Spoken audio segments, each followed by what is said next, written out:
Meu nome é Nice e sejam bem-vindos a mais um áudio aqui para o canal.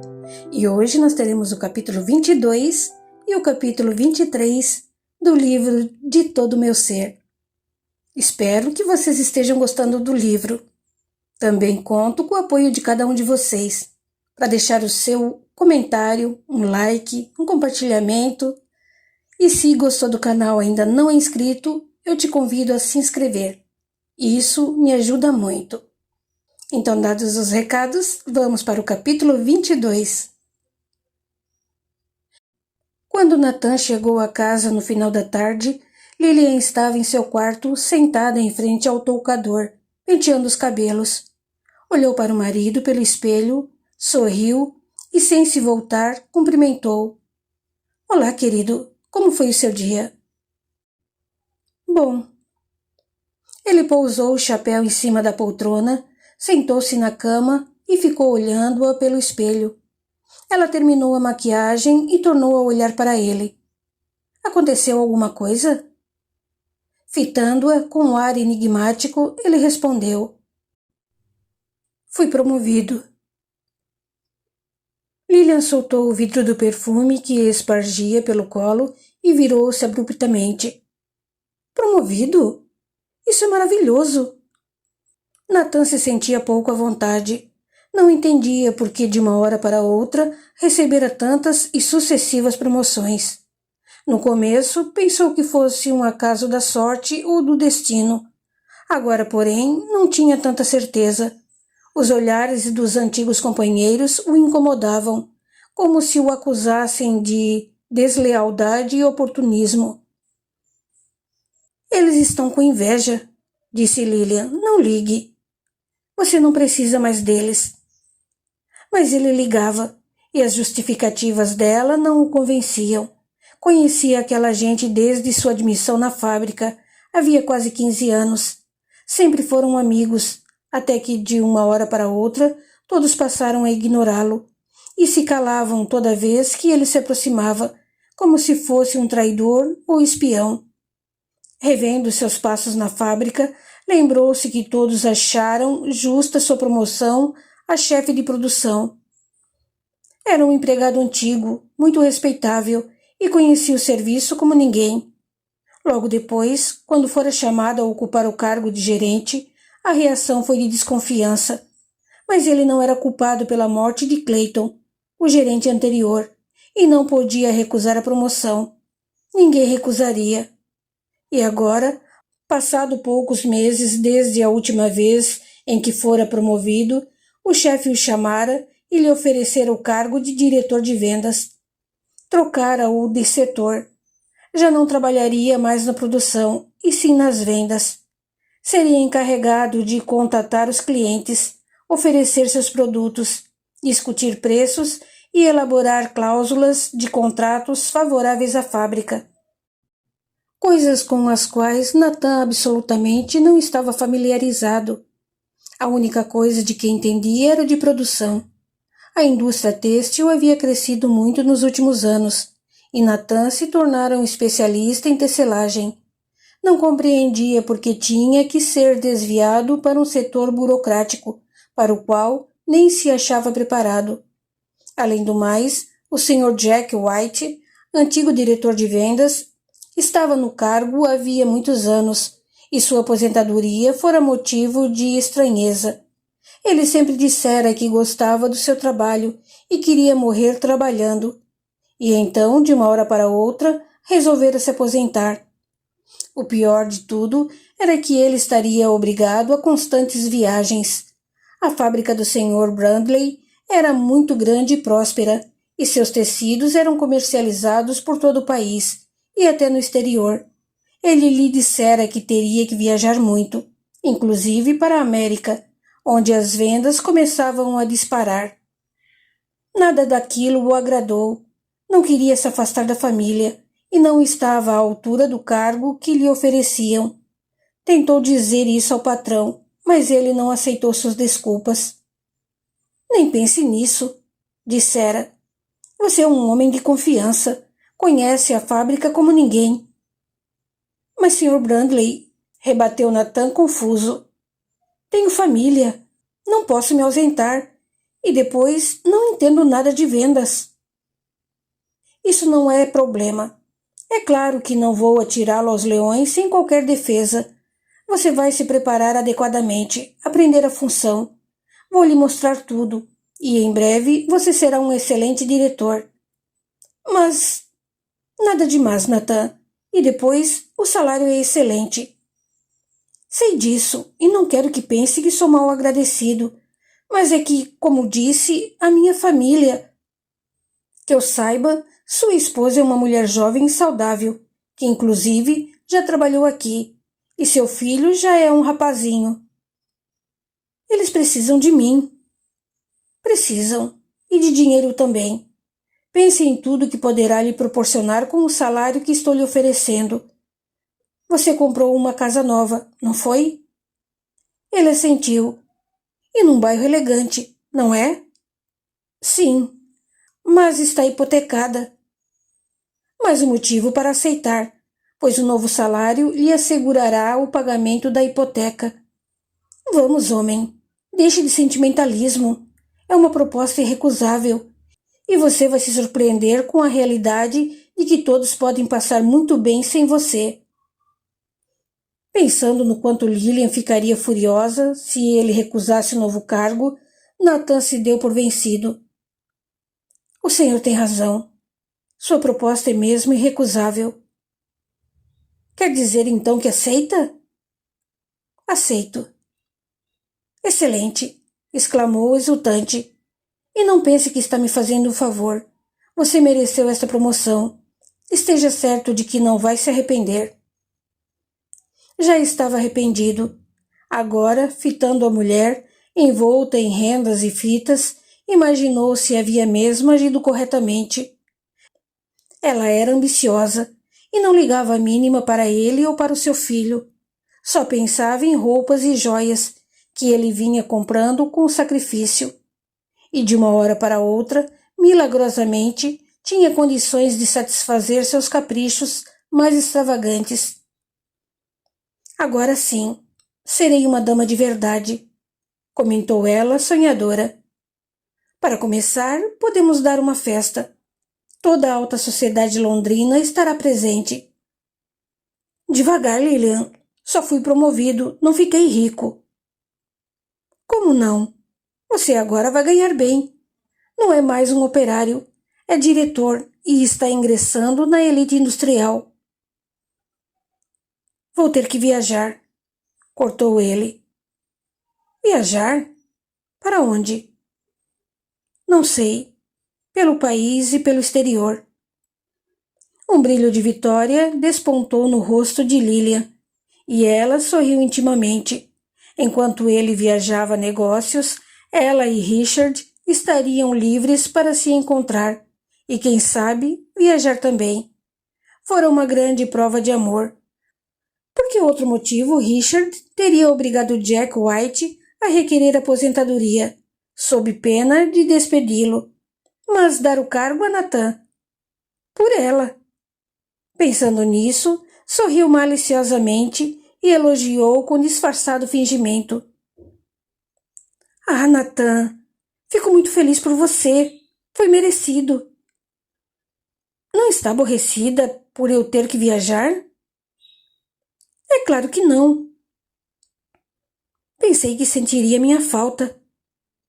Ela tossiu levemente e se aproximou dele, segurando suas mãos com fingida ternura.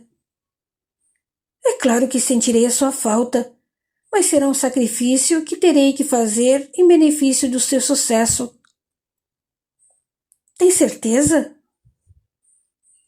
Absoluta. Prometa-me apenas que não irá me trair com nenhuma americana. Ouvi dizer que elas têm modos muito despojados. Sem lhe dar tempo de contestar, abraçou-o e começou a morder seu pescoço, deixando-o louco de desejo. Lilian sabia como dobrá-lo, conhecia seus pontos fracos e aqueles que lhe davam mais prazer. Na hora do jantar, Nathan estranhou a mesa posta para dois e indagou preocupado. Onde está Ross? Trancado no quarto. respondeu ela secamente. Não quis sair nem para almoçar. E você deixou?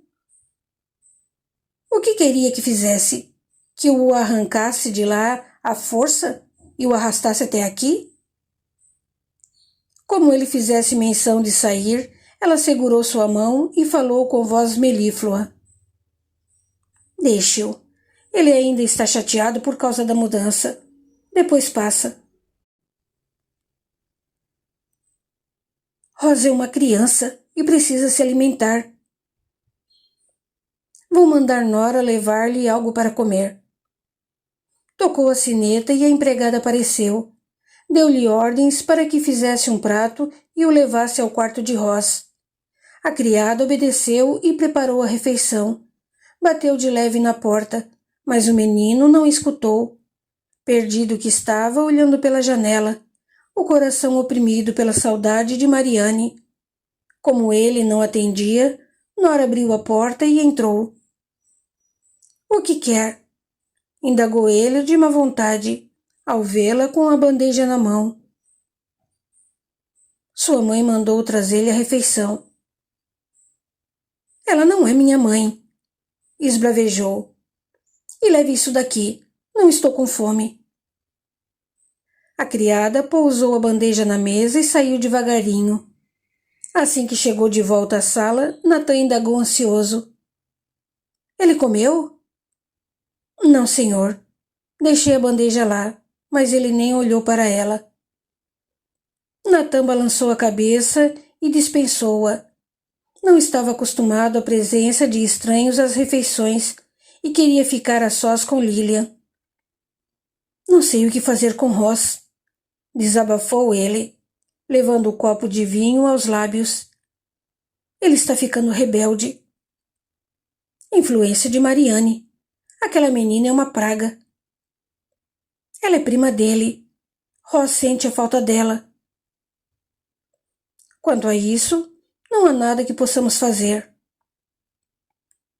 Talvez eu deva ir falar com David. Somos irmãos e nunca havíamos brigado antes. Para dizer o quê? Que está arrependido?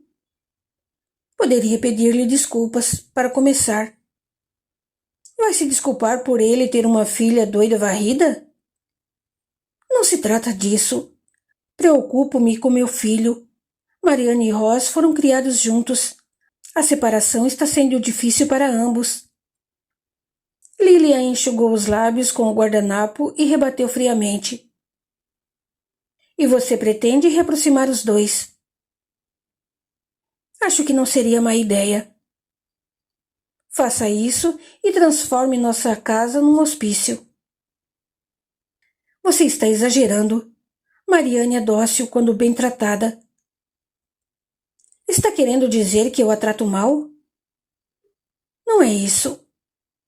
É isso sim, pois deixe que lhe diga. Não gosto de Mariane e não a quero entre nós. Não vou tolerar a presença de uma doida nesta casa. Natan ficou alguns minutos pensativos, até que sugeriu. Talvez Rosa é que possa ir visitá-la. Se consentir nisso, ele vai perder de vez o respeito por mim. Não creio. Já se esqueceu das imprecações que ele falou de mim? Ele estava com raiva, perdeu a cabeça. E vai perder de novo se continuar a se encontrar com aquela pirralha maluca. Ela é uma péssima influência para ele. Você está se dando muita importância. Mariane só quer saber de Ross. Se os deixarmos em paz, ela nem se lembrará da sua existência. Tem razão. Precisamos deixá-los em paz. E é por isso que insisto que o melhor para ele seria morar de vez com a adorada priminha. Por favor, Lilian, não recomece com isso. Você sabe que eu não vou permitir. Ross gosta mesmo é de Kate e de Mariane. Não gosta de mim. Por que não satisfazer a sua vontade? Está enganada. Conheço o amor do meu filho por mim. E eu o amo também. Chama isso de amor? Veja como ele está. trancado no quarto feito um bicho do mato. Não compreendo você. Não quer permitir que ele vá visitar Mariane, mas sugere que eu o deixe morar com ela. Não vai nisso uma grande contradição? De jeito nenhum. Se permitirmos que ele a visite, corremos o risco de chegar à casa um dia e termos a desagradável surpresa de encontrar Mariane aqui. Agora, se ele for morar com ela, não terá motivos para trazê-la à nossa casa. Você não acha? O que acho é que você está tentando me afastar do meu filho, mas não vou permitir. Proíbo-a de tocar novamente nesse assunto.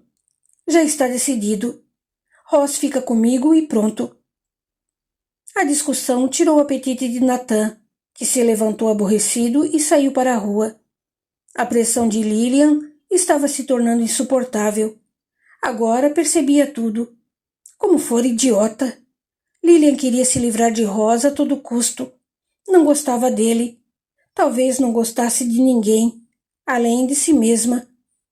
Interessava-se apenas pelas futilidades que o dinheiro podia comprar. O pior não era ela, era ele. Lillian era interesseira e fútil.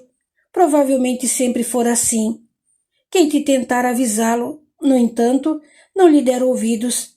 Surdo pelas falsas palavras de amor com que Lillian o enfeitiçara. Jamais devia ter se afastado da família por causa de mulher alguma. Como fazer agora para voltar atrás? Nathan chutou uma pedra e atravessou a rua, admirando a casa grande e bonita pela qual se endividara tanto. Tudo para satisfazer os desejos e os gostos de Lillian. Ela estava satisfeita em sua vaidade, e para isso, tanto ele quanto o filho tinham que ser infelizes. Era preciso reagir e impor a sua vontade. Mas como, se não tinha coragem de contrariá-la? Perguntava-se por que era tão covarde e não encontrava resposta.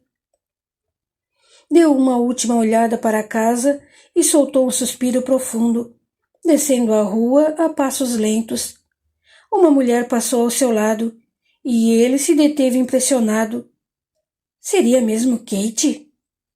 Não podia ser. Ela estava muito longe, feliz com o amor de sua família.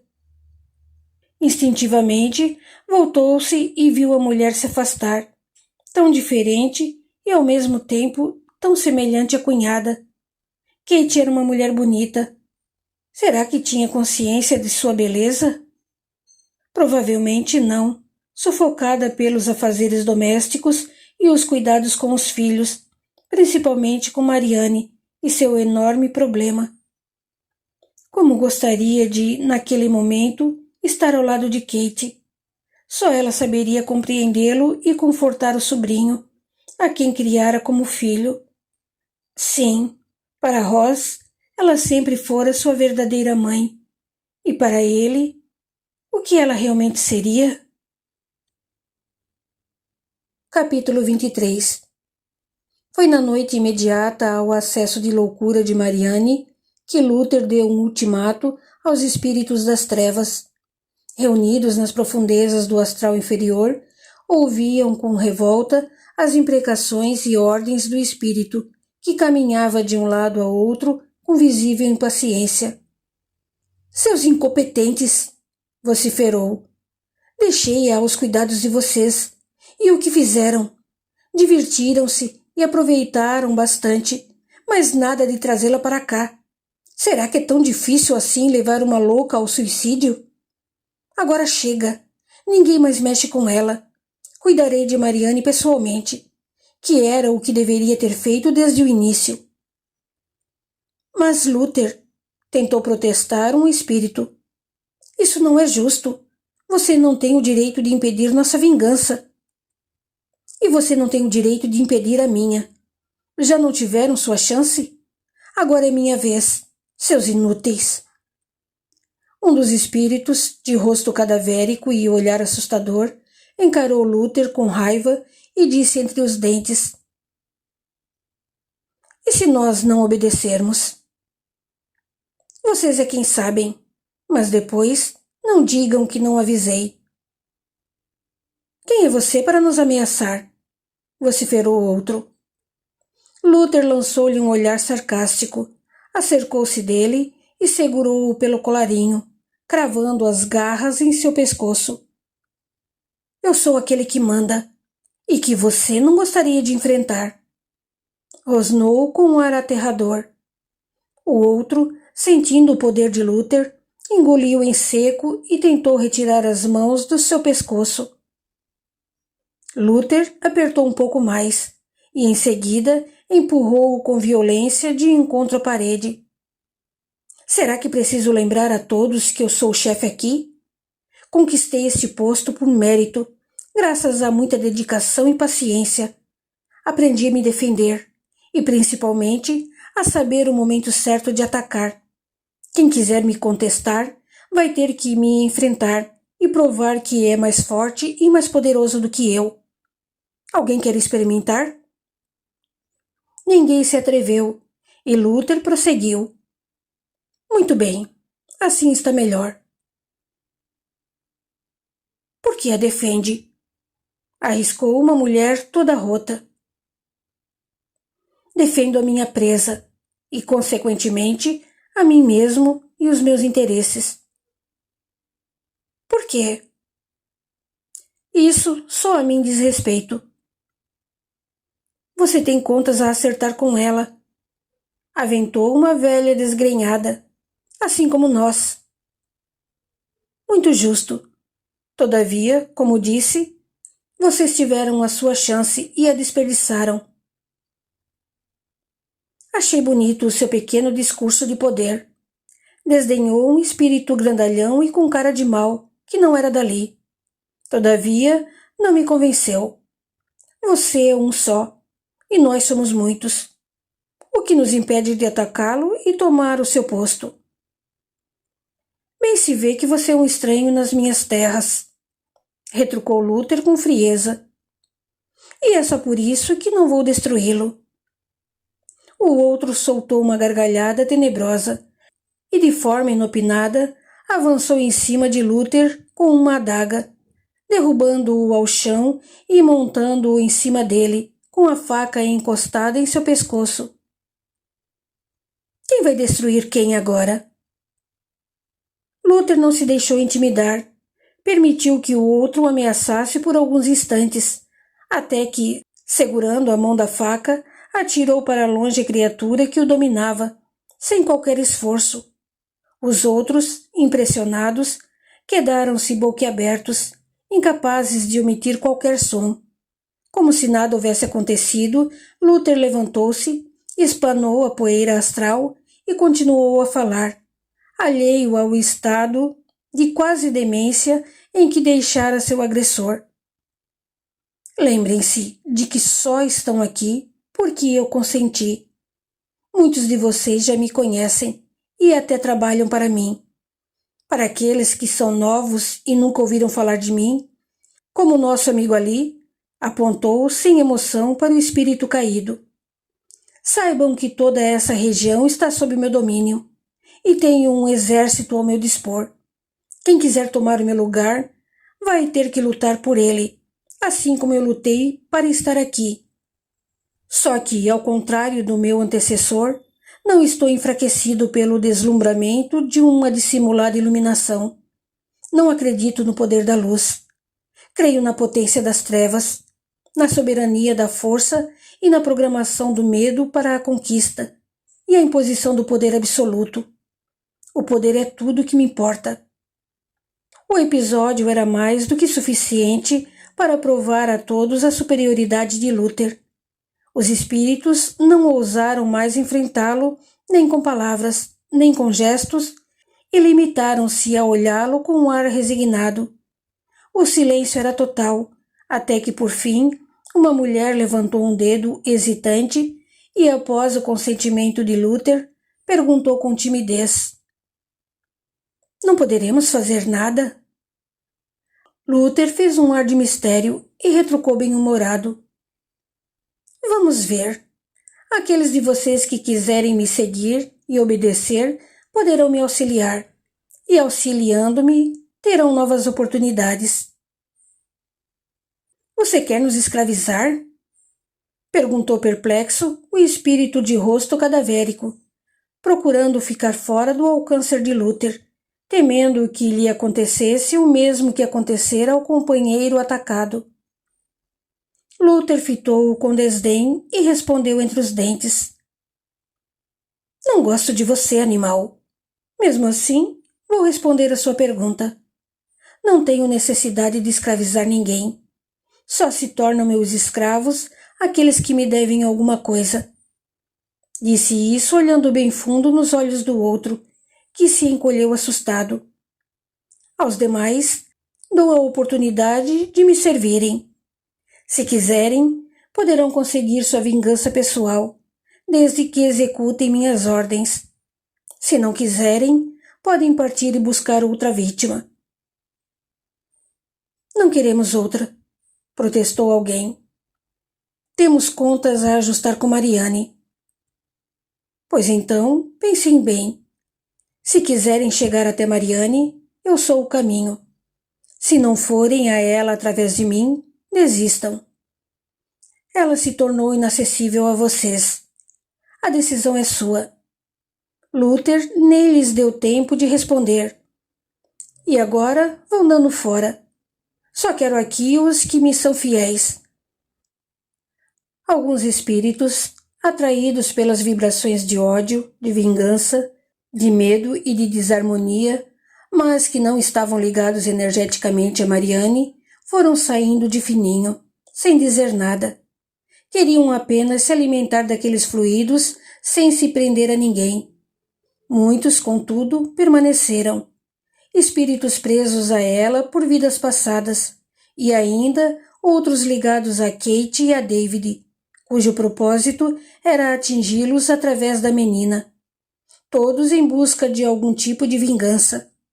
As criaturas ligadas a Kate e David guardavam ressentimentos e ódios amealhados em sua última encarnação. Marido e mulher, na outra vida, foram homens, irmãos e médicos de loucos. O exercício da medicina, nos séculos passados, constituía uma tarefa árdua, e a loucura, em especial, era vista com muito mais medo e preconceito do que na época de Mariane. Kate e David não fugiam à regra da ignorância. Loucura era sinônimo de vergonha para as famílias, e sempre que um paciente com problemas mentais ou simples ideias extravagantes lhes eram apresentado, aconselhavam os familiares a interná-lo no hospício e esquecer-se dele, que nem fossem visitá-lo. Deixassem-no entregue à disciplina dos hospitais, com suas pancadas, grilhões e torturas. Loucos não tinham sentimentos, inteligência ou vontade. Por isso, não era preciso dispensar-lhes considerações. Sempre que algum pai mais zeloso os contradizia, argumentando com a desculpa do amor, eles o criticavam e acusavam de impedir o tratamento, insistindo na perpetuação de uma doença incurável e altamente perniciosa, não apenas ao enfermo, mas a toda a família e a sociedade.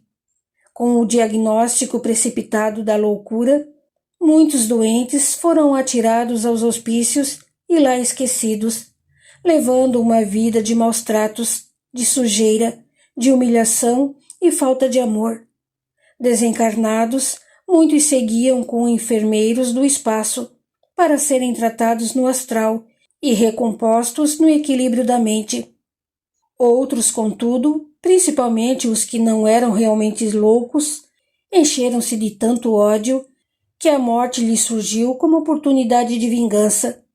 Invisíveis podiam prosseguir seus algozes sem qualquer tipo de empecilho ou controle.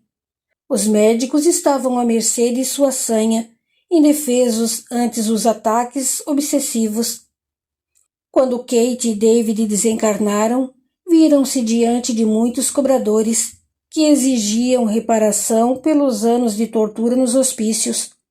Foi difícil a prisão no astral inferior, sob o ataque constante de espíritos dementados. Por fim, lembraram-se da existência de Deus e sinceramente arrependidos buscaram auxílio. Uma nova chance lhes foi concedida, dessa vez para reencarnarem em sexos diferentes e, casados, receberem como filha um espírito mentalmente desequilibrado e facilmente sugestionável pela influenciação do invisível.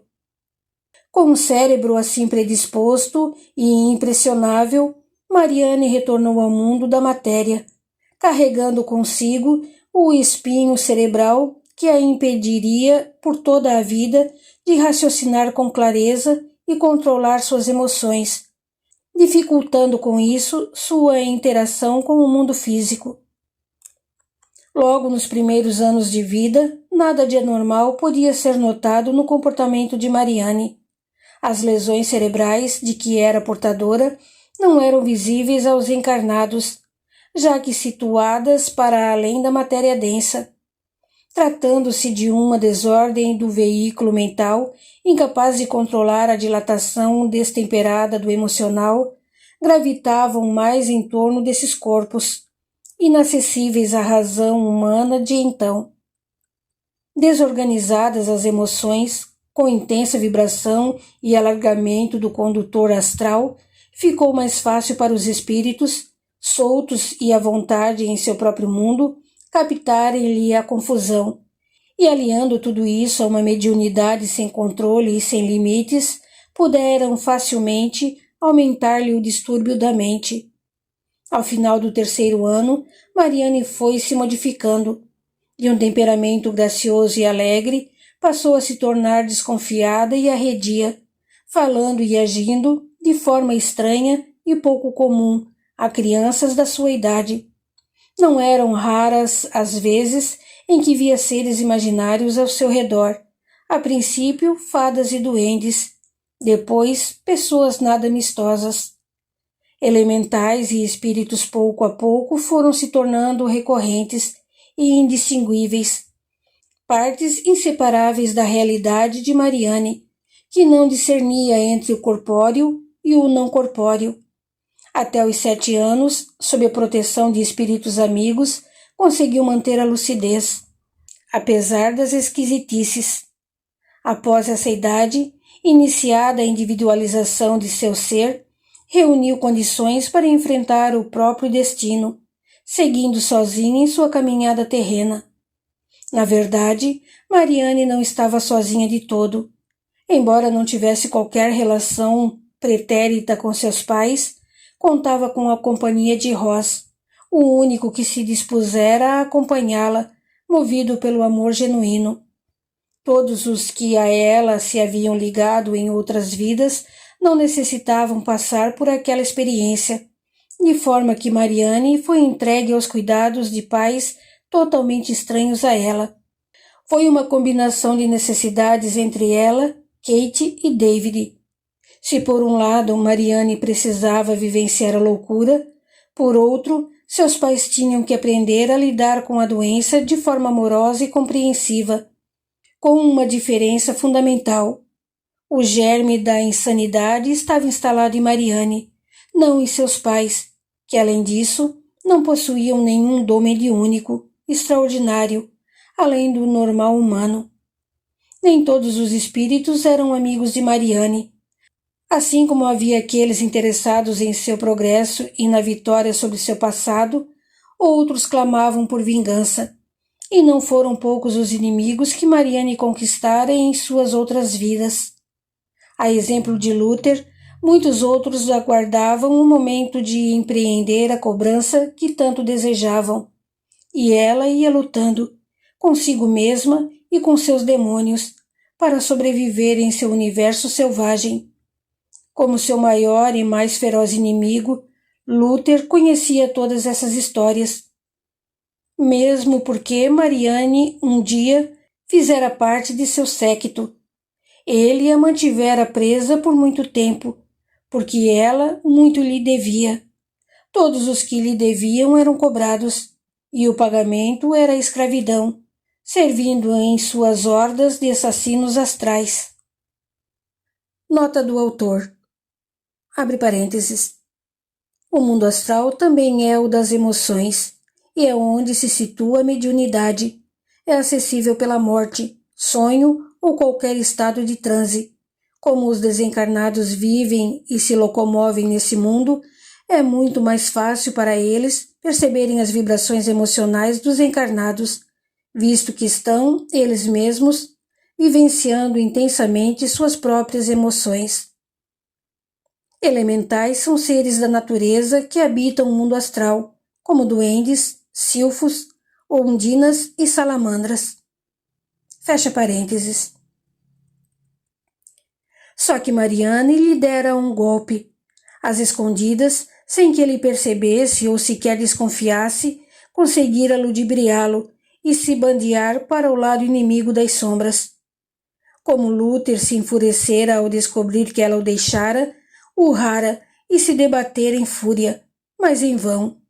Inexplicavelmente, ela escapara e fora recolhida em algum dos muitos centros de reabilitação espalhados por ali, lugares protegidos aos quais ele não tinha acesso. Dali para algum posto de socorro acima da crosta terrestre não era difícil. As vibrações luminosas da esquadrilha do bem era salvo-conduto mais do que suficiente para conduzir as almas até paragens mais límpidas. Assim, ele a perdera, mas não inteiramente. Ainda podia sentir os fluidos de medo que partiam dela. Ficou à espera. Não foi difícil perceber o seu retorno nem localizá-la no meio de pessoas estranhas. Ao contrário, tudo ficou mais fácil. A família não a amava e a falta de amor lhe facilitava as investidas. Além disso, seus pais tinham lá os seus comprometimentos e não eram dados a orações, nem coisas do gênero, facilitando ainda mais o seu acesso a Mariane. E agora ele se encontrava ali, na iminência de efetivar sua vingança. Não havia mais espíritos bonzinhos, nem a boa vontade da mamãe. Um único e possível obstáculo era o garoto intrometido, que agora estava fora. Lúter estava praticamente sozinho, sem nada que lhe dificultasse os planos. Então agora era só concretizá-los. Continua no capítulo 24. Até lá!